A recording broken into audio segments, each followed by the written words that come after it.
नमस्कार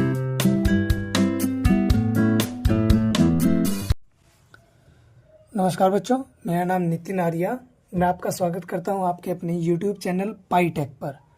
आज हम डिस्कस करेंगे कि भाई नॉट डिफाइंड एंड इन्फिनिटी में क्या डिफरेंस होता है।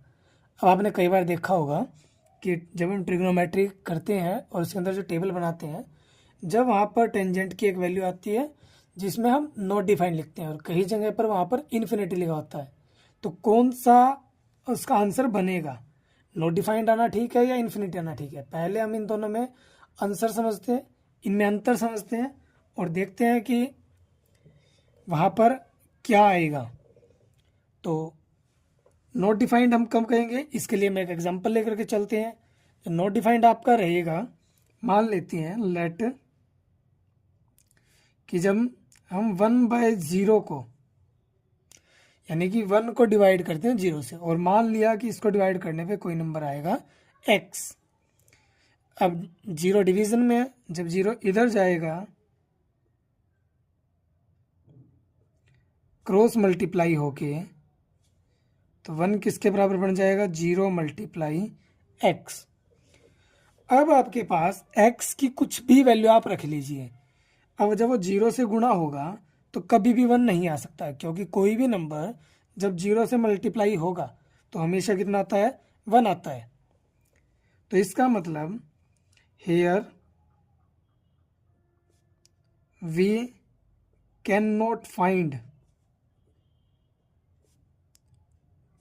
Any value of x such that कि 1 किसके बराबर हो जाए? 0 मल्टीप्लाई x। हमको कोई भी वैल्यू नहीं मिलेगी कि भाई 1 को हम क्या लिख सकते हैं? 0 मल्टीप्लाई x। 0 जिसके भी साथ गुणा होगा तो वो आपका क्या बनाएगा? हमेशा 0 ही बनाएगा, 1 कभी नहीं आपका बनेगा। तो ये जो था ये आपका एक्चुअल में डिफरेंस है। और अब यहाँ पे जो 1/0 है ना, तो अब हम 1/0 को बोलेंगे नॉट डिफाइंड। तो 1/0 जो आपका बनेगा इसको हम क्या बोलेंगे? नॉट डिफाइंड, क्योंकि हम कोई वैल्यू ही नहीं बना पा रहे, इसके लिए कोई वैल्यू ही नहीं हमको मिल रही जिसके लिए हम ये बोल पाए कि भाई 1/0 की कुछ वैल्यू हमको मिल रही है।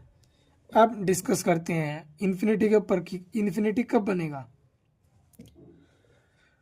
अब मान लेते हैं कि जब हमने 0 को 0 से डिवाइड किया तो हमारा आंसर कितना आया? x आया। अब जब आप 0 को 0 से डिवाइड कर रहे हो और x आ रहा है तो जो 0 डिवाइड में है वो इधर जाके क्या हो जाएगा? मल्टीप्लाई। अब 0 की मल्टीप्लाई किसी भी नंबर के साथ कर लीजिए, चाहे 0 हो, चाहे 1 हो, चाहे 2 हो, चाहे 3 हो, चाहे 4 हो, सब के साथ मल्टीप्लाई करने पे क्या आएगा? 0 आएगा। विच इज ट्रू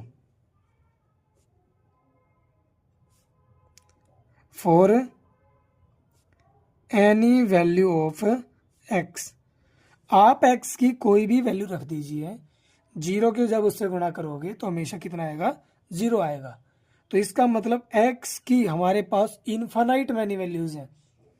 आप x को 1 रख सकते हैं, 2 रख सकते हैं, 5 रख सकते हैं, -1000 रख सकते हैं, कुछ भी रखिए, ये चीज़ आपकी हमेशा क्या रहेगी? ट्रू रहेगी। तो x की कितनी वैल्यूज हमारे पास मिली?